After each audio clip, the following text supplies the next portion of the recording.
Articulation is a public speaking competition about art developed by a sculpture garden in the south of England called Roche Court, probably about 8 years ago, and then approached us a couple of years ago about launching it in Scotland. Tonight we have 8 participants taking part, talking on a really wide variety of subjects, and we're really excited about it, looking forward to the start. The best thing is, or what we should take from it, is just enjoying it. I'm just going to go up and have fun, I guess, if that's possible. Yeah, definitely. Yeah. I'm not really used to being in a public speaking environment, and yeah, I don't feel too nervous about it, so we'll see. I used to play in a band, and we played quite a lot of weird places, so I just sort of let myself go and see how it goes. So I'm feeling okay, quite detached at the moment. So I'm feeling okay. I don't know how I'm feeling. I'm okay, sort of, for now, until I stand up there. I, for one, feel inspired when considering the way in which Boyce approached his art and his philosophy of helping others find their voice. To me, this is what art is all about. Then I saw Verdonk.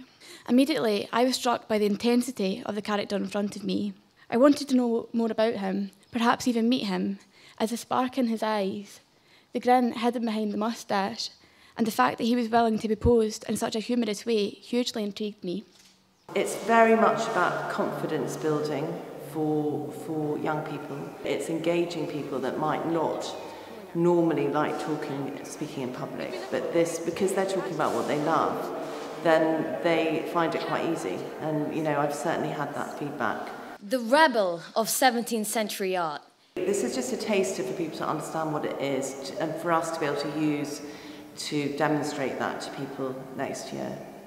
I walked in that room, and I sat there for a long, long time, just staring. Just staring. Pollock loves the freedom of his art and being able to get lost in his paintings. He works from the floor and walks around it, adding to it from every angle. Because of this, it confuses me as to why we hang his paintings on a wall in a gallery. How are we to know which way up it went? this building here, the Walt Disney Concert Hall, is the building that inspired me to study architecture. I remember very clearly my head resting against the warm car door, and I was really sort of tired. I was really tired. It was a long trip. And all of a sudden, this alarming metal structure glistening in the California sun just came out of nowhere. And I was jolted from my slumber.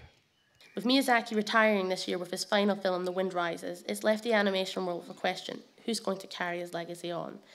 And me, well, I'm applying to study animation, so I'd like to think that in a few years I could give it my best shot. I think mine went okay. I was happy enough with it. Yeah, I'm glad people liked it. That's what I was wanting, really. I do see it as a form of fine art, and I'm happy I chose to talk about animation. I'm quite theatrical. I like to use my hands, get emotive. Obviously nerve-wracking, but once you get up, it's lots of fun. You just get into it, and then it's just you and what you're saying. Very nervous when you're up there, and all these successful people, and obviously Nathan Coley being there. When I was 16, I was this 6'2" tall, awkward boy with curly red hair. And I found it terrifying speaking in public. And it wasn't until I went to art school and found myself in a drawing class surrounded by people who were even more strange than I was that I became comfortable with both how I look and how I sound and what I think like. In third place, please join me in congratulating Gregor.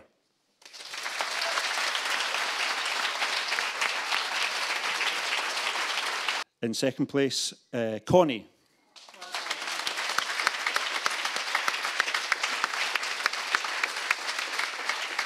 Congratulations. In first place, for her presentation of Miyazaki's animation, Jodie.